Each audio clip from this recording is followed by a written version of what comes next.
మనమందరము ప్రభు యొక్క ప్రేమను, ఆయన క్షమాపణను రుచి చూసిన వారంగా ఇక్కడ ఉదయకాలం మనం అందరం కూడుకుని ఉన్నాం కదా. ఆరాధనలో దేవుడు మనకు ఎంతో చక్కగా మనం మాట్లాడాడు కదా. రుచి చూచి ఎరిగి తిని యెహోవా ఉత్తముడనియు. ఆయన ఎరిగిన మనము అనుదిన జీవితంలో మన వ్యక్తిగతంగా ఏ విధంగా ఉంటున్నాం, వాక్య ప్రకారం జీవించాలని, కేవలం వినువారు మాత్రం కాకుండా దాని ప్రకారం జీవించాలని మనము బలులు చేయబోయేందుకు మనం లేఖన భాగం చూసుకొని మనము బలులు చేయిద్దాము. Luke chapter 6 verse 46. లూకా 6:46. దయచేసి అందరూ గమనించండి. Luke chapter 6 verse 46. నేను చెప్పు మాటల ప్రకారము మీరు చేయక ప్రభువా ప్రభువా అని నన్ను పిలుచుట ఎందుకు? యేసుక్రీస్తు ప్రభువాలు మనకు అనేక విషయాలు భూమి మీదగా బోధించారు కదా. మనము నిన్న వలని పొరుగువాన్ని ప్రేమించాలని బోధించాడు కదా. మనము యేసు ప్రభు ఏ విధంగా అయితే మనల్ని క్షమించిండో ఆ విధంగా అయితే క్షమించాలని మనకు ఆయన బోధించాడు. అయితే అదే మరి మనము ప్రతి వారము ప్రతిరోజు దేవుని వాక్యం వింటూ ఉన్నాం, దేవుని వాక్యం చదువుతూ ఉన్నాం, దేవుని వాక్యాన్ని రుచి చూస్తూ ఉన్నాం. అయితే మన అనుదిన జీవితంలో మనము ఇతరుల పట్ల ఏ విధంగా ఉంటున్నాం?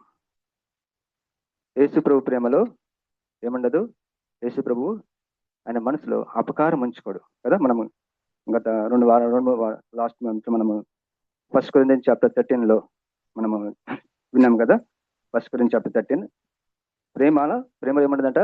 అపకారమును మనసులో ఉంచుకున్నదు అనే విషయాన్ని మనము విన్నాము కదా. చాలా మంది వింటాము, చదివి ఉంటాము, కానీ దాన్ని పాటించే దగ్గరికి వచ్చేసరికి మనం ఎలా ఉంటున్నాం?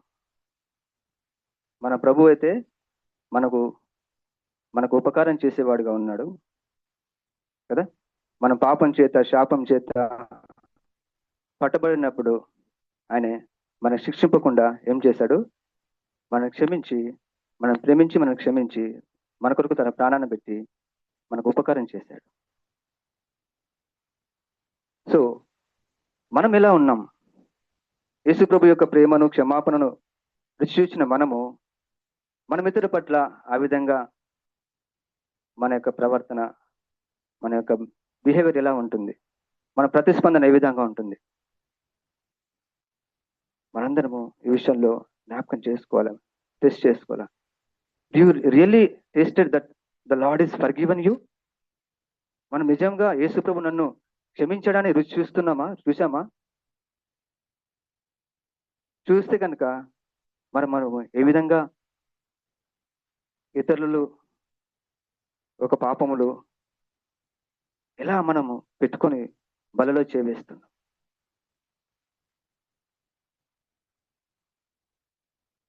ఈ క్షణానికి ప్రభువా నాకు క్షమించి ప్రభువా, నేను తప్పైపోయింది ప్రభువా, నేను మళ్ళీ ఇంకోసారి చేయను ప్రభువా అని బలలో చేవేసి మళ్ళీ తర్వాత యథావిధిగా ఇతరులు మన పట్ల చేసిన పాపాలను, అపకారములను మనసులో పెట్టుకుంటూ మనం బలలో చేవేస్తున్నట్లయితే be careful. That means you have really not tasted the Lord. యేసు ప్రభు యొక్క క్షమాపణను నిజంగా రుచి చూడలేని అర్థం.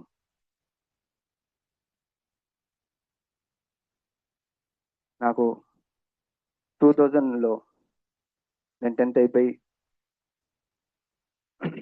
రేపు నుంచి సంతోషకరమైన జీవితం జీవిస్తాను, ఇంటర్మీడియట్కి వెళ్తాను అని మంచి ఉత్సాహంతో 10th ఎగ్జామ్ రాసేసి ఉదయం లేచేసరికి మా ఇంటికి మా నాన్న అప్పుల వాళ్ళు వచ్చి మా నాన్న చాలా ఇబ్బంది పెట్టారు.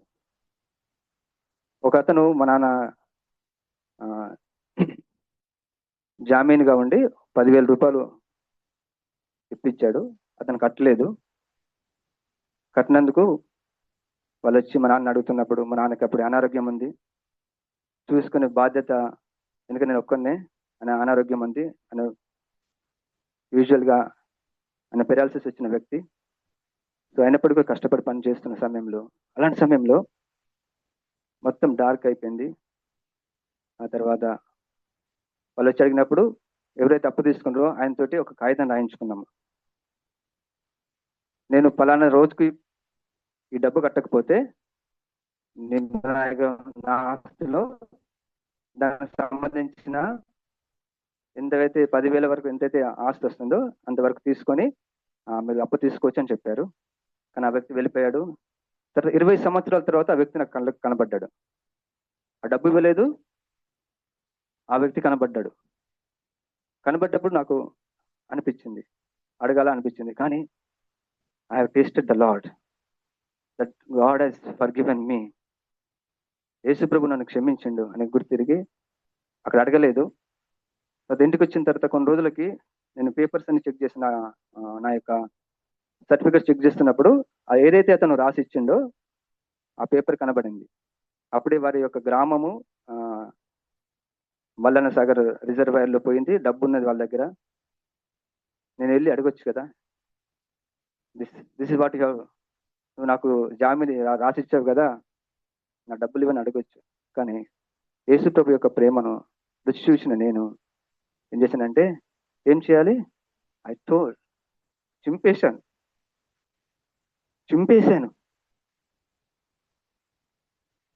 చింపి పడేసి చెత్తగుట్లో పడేశాను. That means there is no proof I can go and ask him that you have, నువ్వు నాకు ఇస్తానని చెప్పిన ఆ డబ్బు ఇవ్వలేదు కదా అని ఆ మనస్సు నాకు లేకుండా చేశాడు. మీకు ఎవరైనా ఏ విషయమైనా మీడలో తప్పులు చేసినట్లయితే, మీడలో ఎవరైనా అపకారం చేసినట్లయితే, మీ మొబైల్లో కానీ మీ హృదయంలో కానీ, మొబైల్లో ఉన్నది ఏమైనా చూస్తారు కానీ హృదయంలో ఉన్నది ఎవరు చూడరు. వాటిని మీరు చెరిపేశారా? చెరిపేయకపోతే ఈరోజే చెరిపివేయండి. Because I tasted the Lord's forgiveness. ఆ ప్రభు యొక్క క్షమాపణ నేను రుచి చూశాను. కాబట్టి ఒకవేళ ప్రభు మరలా నా యొక్క పాపముల విషయమై చిట్టా ఓపెన్ చేస్తే ఐ కెనాట్ స్టాండ్, నేను నిలబడలేను. కాబట్టి ఈ యొక్క థాట్స్ తోటి, ప్రభా నేను ఎవరి పట్లైనా, నా భార్య పట్ల కానీ, నా సహోదరి పట్ల కానీ, నా స్నేహితుల పట్ల కానీ, ఒకవేళ నేను గతంలో వారికి చేసిన అపకారంలో ఇంకా ఈరోజు నా హృదయంలో ఉంటే కనుక, ప్రభా దిస్ వర్క్, నువ్వు ఏ విధంగా తనకు నా అపకారములకు ఉపకారం చేశావో నన్ను క్షమించి, నేను కూడా నా సహోదరి పట్ల, నా యొక్క అందరి పట్ల నేను మీరు ఏ విధంగా అయితే చేశారో నేను ఆ విధంగా చేస్తాను అని ఈ తలంపులతో ప్రభు బలలో చేద్దాము. ఒకవేళ ఈ విషయంలో తప్పు ఉంటే నిజంగా అడగండి, హృదయపూర్వకంగా అడగండి. ప్రభా ఇంకా నాలో ఈ అపకారం మనసులో పెట్టుకునే స్వభావం నాలో ఉంది, దయచేసి వీటిని నన్ను తీసిమని అడిగి ప్రభు బలలో చేద్దాము. దాని సహాయకరంగా 1 Corinthians chapter 11 verse 23 onwards. నేను మీకు అప్పగించిన దాన్ని ప్రభు వలన పొంది తిని, ప్రభుని యేసు తన అప్పగింపడిన రాత్రి ఒక రొట్టెను ఎత్తుకొని కృతజ్ఞతాస్తుతులు చెల్లించి దాన్ని విరిచి, ఇది మీ కొరకైన నా శరీరము, నన్ను జ్ఞాపకం చేసుకుందుకు దీన్ని చేయడం చెప్పాను. ఆ ప్రకారమే భోజనమైన పిమ్మట ఆయన పాత్ర ఎంచుకొని, ఈ పాత్ర నా రక్తం వలన కొత్త నిబంధన, మీరు దీనిని తాగినప్పుడల్లా నన్ను జ్ఞాపకం చేసుకుంటూ దీన్ని చేయడం చెప్పాను. మీరు ఈ రొట్టెను తిని ఈ పాత్రను తాగినప్పుడల్లా ప్రభు వచ్చే వరకు ఆయన మరణం ప్రచురించుదురు. కాబట్టి ఎవడు అయోగ్యంగా ప్రభు యొక్క రొట్టెను తినునో లేక ఆయన పాత్రలను త్రాగునో వాడు ప్రభు యొక్క శరీరం గురించి రక్తము గురించి అపరాధి అగును. కాబట్టి ప్రతి మనుషుడు తను తాను పరీక్షించుకుని అలాగే చేసి ఆ రొట్టెను తిని ఆ పాత్రలను త్రాగవలను.